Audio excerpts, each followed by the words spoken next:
Spider-Man, Iron Man, and the X-Men. They're among the most iconic comic book heroes in history, and they simply would not exist without Stan Lee. The visionary behind Marvel Comics lived a life almost as incredible as the characters he created. I'm pretty proud of the fact that some of the stories that I wrote so many years ago are still being read and hopefully enjoyed by the public, and people are making motion pictures based on them and television series. Spider-Man debuted in 1962 and became Lee's most successful comic book creation. Spider-Man is my favorite because he's the most popular and he's known and loved worldwide. Lee's spidey senses were tingling. Years later, in 2002, the first Spider-Man film was released and was a blockbuster hit.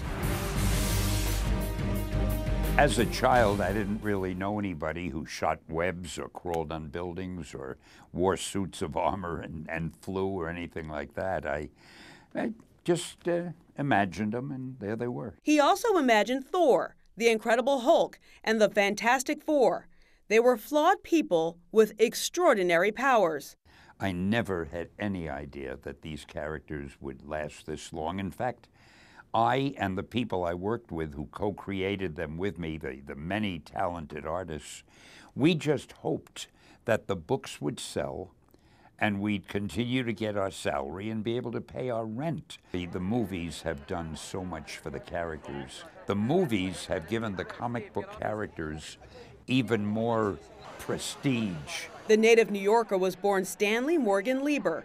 He had humble beginnings, but his love for comics took him much farther than he ever dreamed. He also earned a star on the Hollywood Walk of Fame. In a million years, I never thought, that I'd get something like this. As his creations became larger than life on the big screen, he also kept a feverish pace, making appearances at events like Comic-Con in San Diego. How are you? Glad to see you. Though his life seemed charmed, it wasn't without adversity. Lee was married to his wife Joan for over 60 years, and they had 2 daughters. However, his youngest only lived for a few days. In his 80s, Lee was involved in various lawsuits against Marvel and Disney over the span of 7 years.